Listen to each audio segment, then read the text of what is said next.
2부 꼰대의 첫인상 경영 25화 삼고초려 상 불만. 유비 형님은 완전히 그 와룡인지 지렁이인지 하는 놈에게 푹 빠져버린 모양이었다. 서서라는 놈이 떠나면서 남긴 추천서 한 장에 그는 마치 천하라도 얻은 것처럼 들떠 있었다. 매일같이 식사 자리에서든 훈련장에서든 심지어는 화장실 앞에서 마주칠 때조차 공명 선생의 이야기뿐이었다.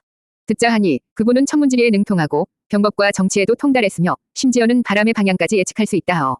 유비 형님은 어린아이처럼 눈을 반짝이며 떠들어댔지만 내 귀에는 그저 신입사원 띄워주기 혹은 과대 포장된 경력 부풀리기로밖에 들리지 않았다.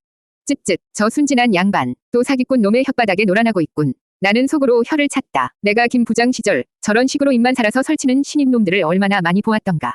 PPT 몇 장 번지르르하게 만들어서 발표하면 뭐하나. 실전에 투입되면 어버버거리다가 사고나 치는 게 태반이지. 진짜 실력은 경력에서 나오는 법이다. 나처럼 산전수전 공중전까지 다 겪어본 짬바에서 나는 유비 형님에게 몇 번이고 충원했다. 형님, 정신 차리십시오. 얼굴 한 번 본 적 없는 자의 말만 믿고 그리 들뜨시면 아니 됩니다. 세상에는 말만 앞세우는 사기꾼들이 널렸습니다. 차라리 그 시간에 저나 입덕 아우에게 군사훈련이나 한 번 더 시키시는 것이 훨씬 더 생산적일 것입니다. 하지만 유비 형님은 내 말을 귓등으로도 듣지 않았다. 그의 귀는 이미 와룡 콩깍지에 단단히 씌어 있었다. 운장, 그대의 충심은 알겠으나 이번만은 내 고집을 좀 부려야겠소. 내 직접 그 와룡 선생이라는 분을 찾아가 삼고초려에 예를 다해 그를 모셔올 것이오. 삼고초려, 나는 내 귀를 의심했다. 형님, 지금 뭐라고 하셨습니까? 직접 찾아가신다고요? 3번이나. 기가 막혀 말문이 막혔다. 아니, 이 양반이 지금 제정신인가? 일개 시골뜨기 선비놈을 만나기 위해 한군의 태수이자 황숙이라고 자칭하는 인 자신이 직접 그 누추한 초가집까지 3번이나 찾아가겠다고. 이것은 단순한 겸손의 문제가 아니었다. 이것은 급의 문제였다. 조직의 위계질서를 뿌리부터 뒤흔드는 말도 안 되는 역주행이었다. 내 아내 김 부장이 폭발했다. 예의가 없네, 예의가. 속에서 천불이 끓어올랐다. 라떼는 말이야. 신입사원이 임원실 문턱이라도 밟으려면 복도 끝에서부터 구둣발 소리를 죽이고 문 앞에서 3번 심호흡을 하고 등줄기에 식은땀을 흘리며 벌벌 떨어야만 했다. 그런데 감히 이제 막 사회생활 시작했을지도 모르는 신입놈이 사장님, 유비을 오라 가라 해. 심지어 3번이나. 이것은 있을 수도 없고 있어서도 안 되는 일이었다. 이런 식으로 기강이 무너지면 조직은 와해되고 마는 것이다. 나는 자리를 박차고 일어났다. 아니 되옵니다. 형님. 절대 아니 되옵니다. 내 목소리는 나도 모르게 격앙되어 있었다. 유비 형님과 옆에서 잠자코 듣고 있던 장비 아우가 깜짝 놀라 나를 쳐다보았다. 이것은 예법에 어긋나는 일입니다. 어찌하여 윗사람이 아랫사람을 찾아간단 말입니까? 그것도 3번씩이나. 이는 형님의 위신을 떨어뜨릴 뿐만 아니라 우리 군 전체의 사기를 저하시키는 일이옵니다. 만약 그자가 진정으로 형님을 섬길 뜻이 있다면 제 발로 찾아와 머리를 조아리는 것이 마땅한 도리입니다. 어찌 감히. 운장. 유비 형님이 나지막하지만 단호한 목소리로 내 말을 끊었다. 그의 얼굴에는 처음으로 나를 향한 서운함과 실망감이 서려 있었다. 그대의 강직함은 익히 알고 있소. 하지만 때로는 형식보다 마음이 더 중요한 법이오. 나는 지금 일개 현사가 아니라 천하를 구할 수 있는 지혜를 찾아가는 것이오. 그 지혜를 얻기 위해서라면 내 무릎을 100번이라도 꿇을 수 있소. 이것은 나의 체면 문제가 아니라 천하 만민의 안위가 달린 문제란 말이오. 그의 눈은 진심이었다. 그는 정말로 저 이름 모를 신입놈에게 천하의 운명이 달려있다고 믿고 있는 모양이었다. 나는 더 이상 할 말을 잃었다. 저 고집불통 D급 리더를 내가 무슨 수로 설득한단 말인가. 나는 결국 깊은 한숨과 함께 물러설 수밖에 없었다. 알겠습니다, 형님. 형님의 뜻이 정녕 그러하시다면 따르겠습니다. 하지만 나는 조건을 달았다. 저와 입덕 아우도 함께 가겠습니다. 형님 혼자서는 위험합니다. 그리고 그 와룡이라는 자가 정말 형님을 모실 만한 인물인지 제 두 눈으로 직접 확인해야겠습니다. 이것은 형님을 보호하기 위한 충심인 동시에 그 싹수노란 신입놈을 내가 직접 면접하여 평가하겠다는 의지의 표현이었다. 과연 어떤 놈이길래 우리 형님을 이토록 홀려놓았는지 내 매의 눈으로 철저하게 검증해주리라. 유비 형님은 나의 제안을 흔쾌히 받아들였다. 며칠 후 우리는 모든 준비를 마치고 용중이라는 시골 마을을 향해 출발했다. 나는 길을 가는 내내 불만에 가득 차투덜거렸다. 쯧쯧, 시간 아깝게 이게 뭐 하는 짓이람. 이 시간에 거래처나 하나 더 뚫는 게 낫지. 하지만 동시에 내 마음 한구석에서는 아주 희미한 호기심이 고개를 들고 있었다. 와룡, 봉추, 과연 그들은 나의 ES급 안목을 만족시킬 만한 인물들일까? 아니면 그저 소문만 무성한 거품일 뿐일까? 26화, 삼고초려, 하, 제갈공명. 용중으로 가는 길은 멀고 험했다. 우리는 눈보라를 뚫고 얼어붙은 강을 건너 마침내 그 이름 모를 시골 선비가 산다는 초가집 앞에 도착했다. 하지만 우리의 첫 번째 방문은 허탕이었다. 두 번째 방문 역시 마찬가지였다. 그는 외출 중이거나 친구들과 나들이를 갔다는 핑계로 우리를 만나주지 않았다. 나는 속으로 부글부글 끓어올랐다. 이 건방진 놈 보게. 감히 누구를 상대로 밀당이란 말인가. 이것은 명백한 갑질이었다. 라떼는 말이야. 면접 시간에 1분이라도 늦으면 그 자리에서 탈락이었어. 그런데 감히 면접관 유비 형님을 2번이나 바람맞혀. 저놈은 기본이 안 되어 있다. 인성 불합격. 장비 아우는 당장이라도 그놈의 초가집에 불을 지를 기세였지만 유비 형님은 놀라울 정도의 인내심을 보이며 우리를 달랬다. 괜찮다. 우리의 정성이 부족한 탓이겠지. 날이 풀리면 다시 한번 찾아가 보자. 나는 그의 그 무한 긍정 마인드에 혀를 내둘렀다. 저 양반은 D급이 아니라 혹시 부처님이라도 환생한 것인가. 마침내 봄이 오고 세 번째로 찾아간 그날, 우리는 마침내 그 와룡이라는 자를 만날 수 있었다. 하지만 그 과정 역시 순탄치 않았다. 초가집에 도착했을 때 그는 대낮부터 낮잠을 자고 있다는 것이 아닌가. 이놈이 진짜. 나는 당장이라도 문을 박차고 들어가 그의 멱살을 잡고 싶었지만 유비 형님이 눈짓으로 나를 제지했다. 우리는 그놈이 잠에서 깨어나기를 대돌 아래에서 하염없이 기다려야만 했다. 내 평생 이런 굴욕은 처음이었다. 얼마나 지났을까. 마침내 안에서 인기척이 들리더니 한 젊은 사내가 하품을 하며 걸어 나왔다. 나는 눈을 가늘게 뜨고 그를 샅샅이 훑어보았다. 나의 첫인상 스캔이 시작되었다. 나이는 27, 너무 어리다. 애송이다. 합격 기준 미달. 외모는 반반하긴 하다. 키도 훤칠하고 하지만 어딘가 모르게 병약해 보인다. 책상 물림 선비 티가 풀풀 난다. 남자라면 나처럼 강인한 기백이 있어야지. B급, 태도, 방금 잠에서 깬 주제에 조금의 미안한 기색도 없다. 오히려 우리를 귀찮다는 듯이 쳐다본다. 오만하고 거만하다. F등급, 종합평가, F등급, 불합격. 나는 단번에 결론을 내렸다. 저놈은 가짜다. 유비 형님은 또 속은 것이다. 저런 싹수노란 애송이에게 천하를 논할 자격이 있을 리가 없다. 하지만 유비 형님은 마치 평생을 기다려온 연인을 만난 사람처럼 감격에 겨워 그에게 다가갔다. 그리고는 자신의 비참한 처지를 구구절절 늘어놓으며 제발 자신을 도와달라고 눈물까지 글썽이며 애원했다. 나는 그 모습을 차마 눈뜨고 볼 수가 없었다. 우리 형님이 어쩌다 저 지경까지. 마침내 그 애송이 제갈공명이라는 자가 입을 열었다. 그는 우리를 초가집 안으로 안내했다. 집 안은 소박했지만 사방이 책으로 가득 차 있었고 벽에는 거대한 천하 지도가 걸려 있었다. 그는 그 지도 앞에 서서 마치 대학교 신입생이 프레젠테이션이라도 하듯 유창하고 거침없는 말투로 천하의 형세를 논하기 시작했다. 조조는 이미 천시를 얻었고 송권은 지리를 차지했으니 그들과 정면으로 맞서서는 아니 됩니다. 주공, 유비께서는 인화를 바탕으로 먼저 형주를 발판 삼아 서쪽의 입주를 차지하여 기반을 닦으셔야 합니다. 그런 다음 송권과 동맹을 맺고 조조를 압박하여 천하를 셋으로 나누는 것. 이것이 바로 천하 삼분직의 이유입니다. 그의 말은 청산유수였고 논리는 정연했다. 하지만 내 귀에는 그 모든 것이 그저 말뿐인 이론으로 들릴 뿐이었다. 쯧쯧, 저 싹수 노란 놈. 나는 속으로 비웃었다. 어디서 책 몇 권 읽고 와서는 아는 척은. 나이가 몇인데 어디 부장 나 앞에서 PPT 발표하듯 천하를 노네. 근본 없이 저게 실전에서 먹힐 거라고 생각하나. 전쟁은 저렇게 책상머리에 앉아서 지도나 펴놓고 하는 게 아니란 말이다. 나는 그의 그 거만한 태도가 너무나도 마음에 들지 않았다. 그는 마치 자신이 모든 것을 알고 있고 우리는 그저 자신의 지시를 따르면 된다는 듯이 말하고 있었다. 심지어 나를 흘끗 쳐다보는 그의 눈빛에는 저 붉은 얼굴에 무식한 장수는 내 깊은 뜻을 이해하지 못하겠지라는 듯한 오만함마저 서려있는 듯했다. 물론 나 혼자만의 착각, 아니 정확한 판단이었지만 유비 형님은 그의 말에 완전히 매료되어 마치 신이라도 만난 듯 감격에 겨워 어쩔 줄을 몰라 했다. 그리고는 마침내 그 애송이에게 자신의 군사가 되어달라고 무릎까지 꿇으려 했다. 나는 기가 막혀 말도 나오지 않았다. 유비 저놈 또 속았군. 저런 애송이에게 나는 이 어처구니 없는 삼고초려의 결말을 깊은 불만과 불신 속에서 지켜볼 수밖에 없었다. 저 F급 신입 놈이 과연 무슨 일을 해낼 수 있을지 내 두 눈으로 똑똑히 지켜볼 참이었다. 아마 얼마 못 가서 사고나 치고 쫓겨나겠지. 나 때는 말이야. 저런 놈들은 수습기간도 못 채우고. 2부 꼰대의 첫인상 경영. 27화 신야전투 꼰대의 불만. 삼고초려라는 그 어처구니 없는 총극 이후 우리는 제갈공명이라는 이름의 F급 신입을 군사 즉 우리 팀의 전략기획실장 비슷한 자리에 앉히게 되었다. 나는 기가 막혔지만 어쩔 수 없었다. 유비 형님은 이미 저 애송이에게 완전히 홀딱 빠져 그의 말이라면 파트로 매주를 쓴다 해도 믿을 기세였다. 장비 아우 놈은 뭐가 뭔지도 모르고 그저 형님이 좋다면 좋은 거겠지 하는 표정이었고 결국 이 조직에서 유일하게 제대로 된 경영 마인드와 인사평가 능력을 갖춘 것은 나뿐이라는 결론에 도달했다. 책임감이 막중했다. 쯧쯧 내가 저놈들 사고 치는 거 잘 감시해야지. 어휴 팔자야. 나는 매일같이 그 공명 선생이라는 자를 예의주시했다. 그는 나이답지 않게 하루 종일 서재에 틀어박혀 책을 읽거나 부채를 흔들며 명상인지 뭔지 하는 허송세월을 보내고 있었다. 그러면서도 가끔씩 유비 형님과 독대하며 천하대세를 논하는 척 연기를 했는데 내가 보기엔 그저 사장님 라인 타기에 혈안이 된 전형적인 사내 정치꾼으로밖에 보이지 않았다. 실무 능력 제로의 아부 능력 만렙. 내가 회사에서 가장 혐오했던 부류였다. 그러던 어느 날 드디어 사건이 터졌다. 조조 군의 대장 하우돈이라는 자가 10만 대군을 이끌고 우리가 머물고 있는 신야성으로 쳐들어온다는 급보가 날아든 것이다. 10만이라고 막사하는 발칵 뒤집혔다. 우리 병력은 고작 수천에 불과했다. 누가 봐도 계란으로 바위치기였다. 장수들은 모두 얼굴이 하얗게 질려 어쩔 줄 몰라 했고 유비 형님마저 평소의 온화함을 잃고 초조한 기색을 감추지 못했다. 바로 그때였다. 그 공명 선생이라는 애송이가 마치 기다렸다는 듯이 자리에서 일어나 부채를 살랑거리며 말했다. 주군, 걱정 마십시오. 저에게 작은 계책이 하나 있사옵니다. 이 계책만 쓰면 10만 대군이라도 문제없습니다. 나는 내 귀를 의심했다. 저놈이 지금 뭐라고 짓거리는 건가? 작은 계책, 10만 대군이 애들 장난인 줄 아나. 전쟁터 근처에도 안 가본 책상 물린 놈이 감히. 나는 당장이라도 나서서 그의 허무맹랑함을 꾸짖고 싶었지만 유비 형님이 먼저 그의 손을 잡으며 간절하게 매달렸다. 오, 군사, 부디 그 묘책을 알려주시게. 나는 기가 막혀 입을 다물었다. 저 형님은 이제 완전히 콩깍지가 씌었구나. 저 사기꾼 놈의 말에 나라의 운명을 맡기려 하다니. 공명은 유비 형님에게 귓속말로 무언가를 속삭였다. 그러자 유비 형님은 눈을 동그랗게 뜨며 감탄하더니 갑자기 자신의 칼과 장수인장을 풀어 그 애송이에게 건네는 것이 아닌가. 지금 이 순간부터 군사의 명령은 곧 나의 명령이다. 누구든 군사의 명을 따르지 않는 자는 그가 누구라 할지라도 군법에 따라 목을 벨 것이다.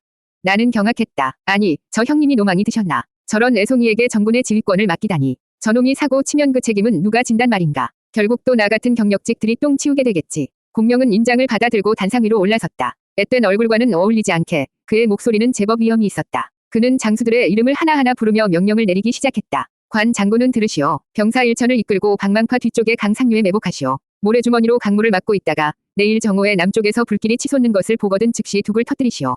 수공, 수공. 나는 속으로 코웃음을 쳤다. 저런 낡아빠진 전술을 쓰겠다니. 요즘 시대가 어떤 시대인데 조조 군대가 바보인 줄 아나. 장 장군은 들으시오. 병사 1천을 이끌고 방망파의 좁은 길목에 매복하시오. 적들이 불과 물에 쫓겨 혼란에 빠져 도망치거든 그들의 퇴로를 끊고 맹렬히 공격하시오.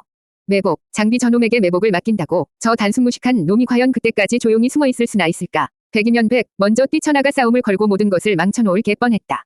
인사 배치가 영 엉망이다. 좋은 장군은 들으시오. 선봉에 서서 적을 맞으시오. 절대 이기려 하지 말고 거짓으로 패하여 적을 방망파 깊숙한 곳까지 유인하시오. 유인 작전. 저 애송이가 감히 하늘 같은 좋은 장군, 비록 따까리 체질이지만 B급 정도는 되는 인재에게 패배를 명해. 이것은 명백한 월권이자 모욕이었다. 나는 더 이상 참을 수 없었다. 내가 나서려던 찰나 장비 놈이 먼저 고함을 질렀다. 군사, 싸우지도 말고 도망치라니 그게 무슨 말입니까? 그리고 불과 물이라니 장난하는 겁니까? 속 시원한 지적이었다. 역시 저 F급 놈도 가끔은 쓸모가 있다니까. 하지만 공명의 대답은 나를 더욱 분노하게 만들었다. 그는 차가운 눈으로 장비를 쏘아보며 딱 한마디를 내뱉었다. 군법이 두렵지 않으시오. 협박. 저 애송이가 감히 경력직 장수들을 군법으로 협박해. 나는 당장이라도 저놈의 멱살을 잡고 끌어내리고 싶었지만 유비 형님의 서슬퍼런 눈빛 때문에 간신히 참아야만 했다. 장비놈도 분을 사귀지 못하고 씩씩거렸지만 어쩔 수 없이 인장을 받고 물러났다. 나 역시 마지못해 나의 임무를 받았다. 두고 보자, 이 애송이 놈. 내 놈의 그 책상머리 전략이 얼마나 통하는지. 만약 실패한다면 내가 내 놈의 목을, 아니 인사고과를 최하점으로 매겨주마. 나는 불만과 의심을 가득 안고 나의 병사들을 이끌어 방망파 상류로 향했다. 둑을 쌓고 강물을 막는 작업은 고되고 지루했다. 병사들은 불평을 터뜨렸고 나 역시 속으로 욕설을 퍼붓고 있었다. 이게 다 그 싹수노란 신임놈 때문이야. 내가 왜 이 고생을. 다음 날 정오가 가까워졌을 때 남쪽에서 약속된 불길이 치솟아 올랐다. 그리고 잠시 후 방망파 계곡 쪽에서 땅을 뒤흔드는 함성과 비명소리가 들려왔다. 정말로 성공했단 말인가. 나는 망연자실한 표정으로 둑을 터뜨리라는 명령을 내렸다. 거대한 물살이 둑을 무너뜨리고 계곡 아래를 향해 포효하며 쏟아져 내렸다. 나는 그 물살을 보며 믿을 수 없다는 듯 중얼거렸다. 말도 안 돼. 이게 먹혔다고. 신야성으로 돌아왔을 때 성 안은 온통 승리의 함성으로 가득 차 있었다. 제갈량의 계책은 완벽하게 성공했다. 조은의 유인 작전에 속아 넘어간 하우돈의 군대는 방망파 깊숙한 곳에서 화공과 수공의 협공을 받아 괴멸적인 타격을 입었고 퇴로를 막아선 장비의 맹공에 완전히 무너져 내렸다. 10만 대군 중 살아 돌아간 자는 절반도 되지 않았다. 모두가 제갈량을 칭송했다. 장수들은 그의 앞에 무릎을 꿇고 자신들의 어리석음을 사죄했고 유비 형님은 눈물을 흘리며 그의 손을 잡고 감사를 표했다. 나는 그 광경을 여전히 불만스러운 표정으로 지켜보고 있었다. 운이 좋았을 뿐이야. 나는 속으로 폄하했다. 하필이면 바람이 불어줬고 하필이면 적장이 멍청했으며 하필이면 지형이 도와줬을 뿐이지. 저 애송이의 실력이 아니야. 저런 요행은 두 번 다시 없을 것이다. 그리고 무엇보다 나는 공명의 그 오만한 미소를 보며 이를 갈았다. 싸가지 없는 건 여전하군. 저런 놈은 꼭 나중에 뒤통수 친다니까. 삭수가 노랗다. 삭수가. 나의 F등급 평가는 조금도 변하지 않았다. 28화 당양의 도주. 제갈량의 화려한 데뷔전 이후 신야성에는 잠시 동안의 평화가 찾아왔다. 하지만 그것은 폭풍전야의 고요함에 불과했다. 조조는 방망파에서의 패배에 경로했고 이번에는 직접 100만 대군, 물론 뻥튀기 된 숫자겠지만 최소 수십만은 될 터였다. 을 이끌고 형주 전체를 집어삼키기 위해 남하를 시작했다는 소식이 들려왔다. 설상가상으로 우리가 위탁하고 있던 형주의 주인 유표가 병으로 죽고 그의 어리석은 아들 유종은 싸워보지도 않고 형주를 통째로 조조에게 바치기로 결정했다. 항복이라고. 유비 형님은 망연자실한 표정으로 주저앉았다. 우리는 순식간에 사방이 적으로 둘러싸인 외딴 섬 신세가 되어버린 것이다. 형님, 차라리 우리가 양양을 쳐서 저 어리석은 놈의 목을 베고 형주를 차지합시다. 장비가 흥분해서 외쳤다. 나는 처음으로 저 F급 놈의 말에 동의할 뻔했다. 지금 상황에서는 그것이 가장 현실적인 선택지처럼 보였다. 하지만 유비 형님은 고개를 저었다. 안 된다. 나는 유표 형님의 은혜를 입은 사람이다. 어찌 그 아들을 치고 땅을 빼앗는 배신을 할 수 있겠느냐. 나는 속으로 깊은 한숨을 내쉬었다. 쯧쯧, 또 시작이군. 저놈의 고질병, 인이 타령. 김 부장의 경영학 관점에서 보자면 이것은 최악의 리더십이었다. 회사의 생존이 걸린 위기 상황에서 감성적인 명분 따위에 얽매여 실리를 놓치는 것. 저러니 평생 D급 인생을 벗어나지 못하는 것이다. 나 때는 말이야. 저런 리더 밑에서는 직원들이 먼저 떠났다. 결국 우리의 선택지는 하나뿐이었다. 도망치는 것. 제갈량은 강화 땅에 있는 유표의 큰아들 유기에게로 피신해야 한다고 주장했다. 나는 마지못해 동의했다. 일단 살고 봐야 하니까. 그런데 문제는 거기서 끝나지 않았다. 우리가 도망칠 준비를 하고 있을 때 신야성의 수많은 백성들이 성문 앞에 몰려와 울부짖기 시작했다. 유비공, 저희를 버리고 가지 마십시오. 조조의 군대가 오면 저희는 모두 죽은 목숨입니다. 부디 저희를 데려가 주십시오. 나는 그 광경을 보며 혀를 찼다. 저것들 봐라. 자기들 살겠다고 지도자 발목 잡는 것 좀 보게. 근본 없이 당연히 저들을 버리고 가야 했다. 저 수많은 짐들을 데리고 가다가는 하루에 10리도 못 가서 조조 군에게 따라잡힐 것이 뻔했다.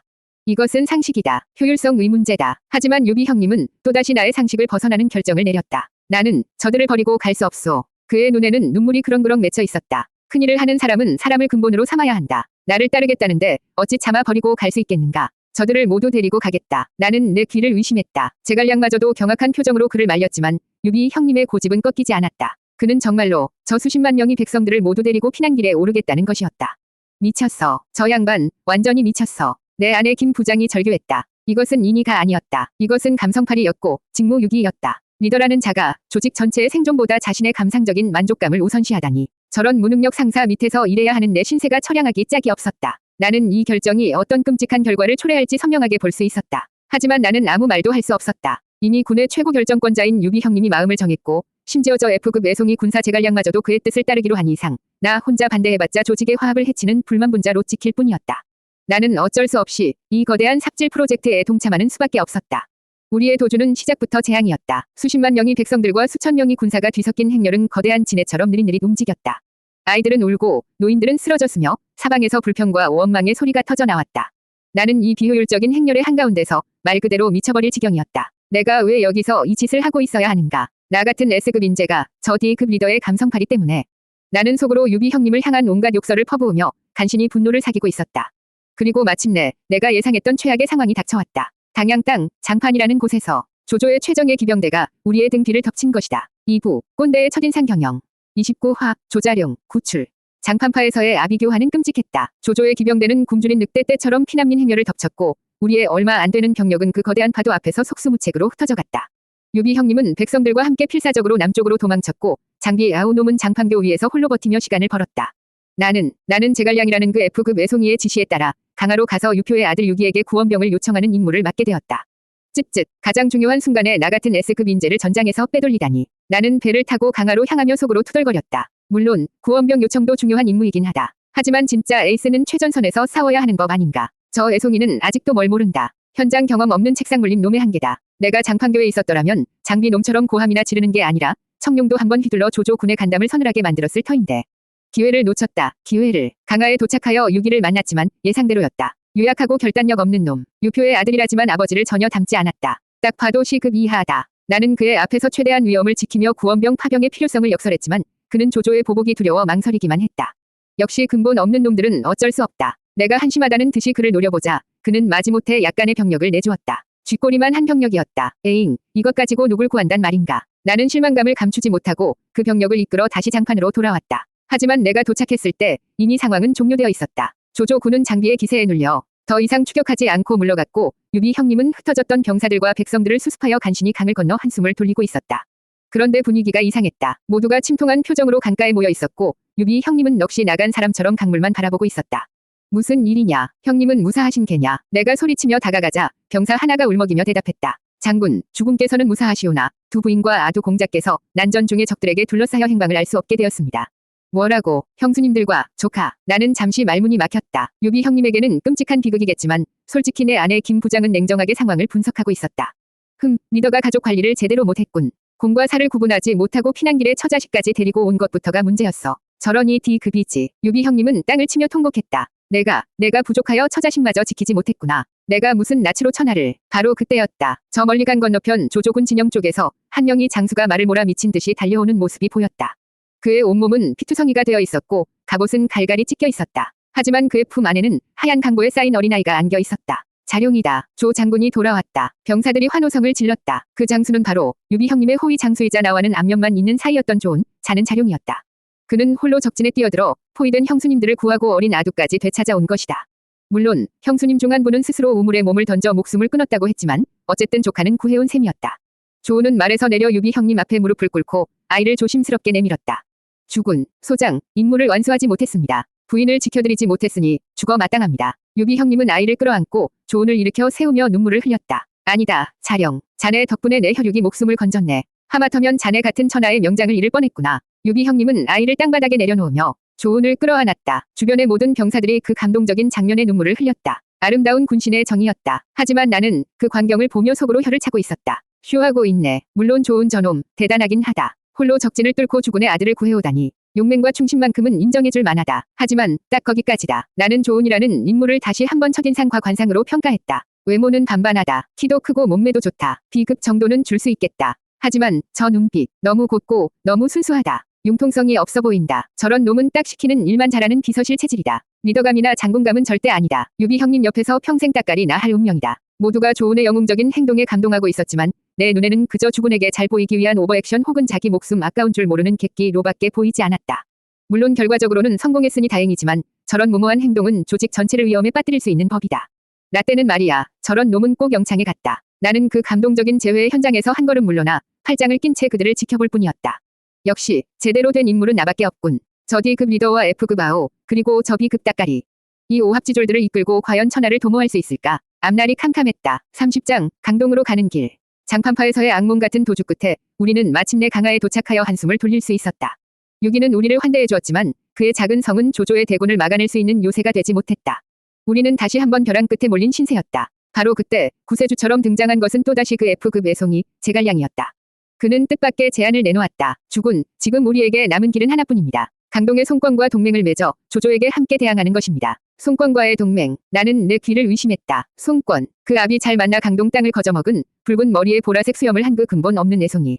내가 그놈을 처음 봤을 때 매겼던 점수는 F등급이었다. 저런 놈과 동맹을 맺는다고 차라리 조조와 화친을 하는 게 낫지. 군사, 제정신이요. 내가 버럭 소리를 질렀다. 송권 그 애송이는 나이도 어리고 경험도 부족하오. 게다가 그의 부하들은 대부분 항복을 주장하고 있다 들었소. 저런 믿을 수 없는 자와 어찌 동맹을 맺는단 말이오. 이는 호랑이를 피하려다 이리 굴에 들어가는 것과 같소. 하지만 제갈량은 조금도 물러서지 않았다. 그는 여전히 그 재수 없는 부채를 살랑거리며 나를 한심하다는 듯이 쳐다보았다.